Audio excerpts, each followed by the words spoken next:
Students, तो कैसे हैं आप लोग। आज हम करेंगे क्लास 10th की एनसीईआरटी बुक फर्स्ट फ्लाइट से चैप्टर फर्स्ट की poem second fire and ice का हिंदी में ट्रांसलेशन।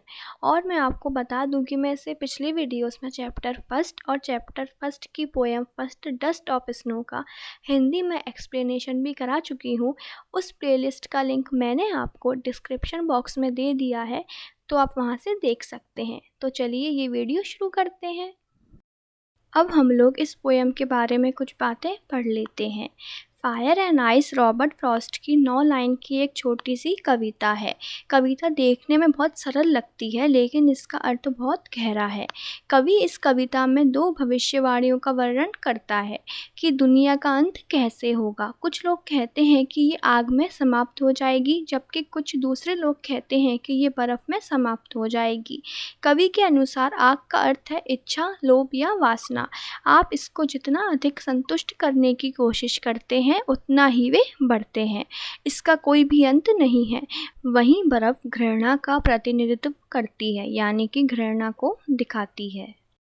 इस पोएम का फर्स्ट स्टैंजा है सम से the world will and in fire. कुछ कहते हैं कि दुनिया आग में ख़त्म हो जाएगी। सम से इन आइस, कुछ बर्फ़ में कहते हैं। From what I have tested of desire, कामनाओं की आग ने जितना मेरे मन को झुलसा दिया। I hold with those who favour fire, मैं उन लोगों के साथ हूँ जो अग्नि के पक्षधर हैं, यानी कि जो अग्नि की तरफ हैं। इस स्टैंजा का मतलब है विनाश को लेकर हर धर्म का अपना नज़रिया होता है। उनमें से अधिकांश के अनुसार दुनिया का अंत आग से होगा, जबकि कुछ आधुनिक वैज्ञानिक यानी कि मॉडर्न साइंटिस्ट को लगता है कि ये बर्फ़ में जमने से समाप्त हो सकता है, जो ग्लोबल वार्मिंग और समुद्र के बढ़ते लेवल के कारण हो सकता है। कवि ने आग की विनाशकारी शक्ति को देखा है, जो इच्छाओं, लालच, वासना का प्रतिनिधित्व करती है, यानी कि वासना को दिखाती है। कवि संसार के विनाश के लिए अग्नि के पक्ष में है, यानी कि अग्नि की तरफ है। उसको लगता है कि संसार का अंत अग्नि से ही होगा। सेकेंड स्टैंजा है but if it had to perish twice, लेकिन अगर इसे 2 बार नष्ट होना पड़ा। I think I know enough of hate, तो नफ़रत के बारे में मेरी जानकारी जितनी भी है, to say that for destruction ice, कह सकता हूँ महाप्रलय ये इज़ ऑल्सो ग्रेट, हिम से ही होने वाली है। हिम यानी कि बर्फ़ से ही होने वाली है। एंड वुड सफाइस, यूँ सृष्टि ख़त्म होने वाली है। अब हम इस सेकेंड स्टैंजा का मतलब समझ लेते हैं। इस स्टैंजा का मतलब है लेकिन अगर दुनिया को फिर से नष्ट करना पड़ा, तब कवि ने काफ़ी घृणा यानी कि नफ़रत और शीतलता देखी है। बर्फ़ भी दुनिया का विनाश कर सकती है। विनाश के लिए बर्फ़ भी एक अच्छा विकल्प है। यहाँ पर बर्फ़ का मतलब नफ़रत से है। लोगों के दिलों में इस दुनिया को तबाह करने के लिए काफ़ी नफ़रत है। यहाँ पर कवि को लगता है कि दुनिया का अंत जब दूसरी बार होगा, तब वो नफ़रत से ही होगा।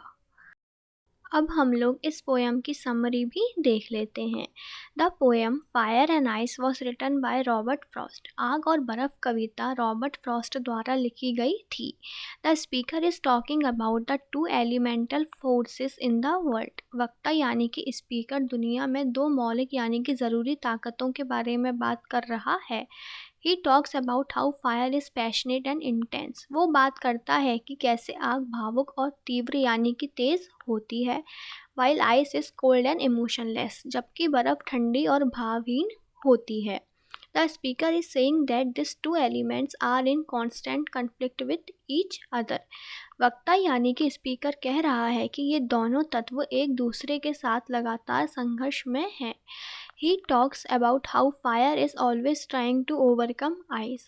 वो इस बारे में बात करता है कि कैसे आग हमेशा बर्फ़ पर काबू पाने की कोशिश कर रही है। And how ice is always trying to put out the fire, और कैसे बर्फ़ हमेशा आग बुझाने की कोशिश कर रही है। He talks about how the 2 elements are in conflict but they also need each other. वो इस बारे में बात करता है कि कैसे 2 तत्व संघर्ष में हैं, यानी कि आग और बर्फ़ संघर्ष में हैं, लेकिन उन्हें एक दूसरे की ज़रूरत भी है। तो बस इस पोएम का हिंदी में ट्रांसलेशन ख़त्म हुआ। अब मैं next video a letter to God के इम्पॉर्टेंट क्वेश्चंस के ऊपर लेकर आऊँगी एमपी बोर्ड स्टूडेंट्स के लिए। तब तक अगर आप लोगों को मेरे पढ़ाने का तरीका अच्छा लगा है तो मेरी वीडियो को लाइक और चैनल को सब्सक्राइब करें। Thank you for watching.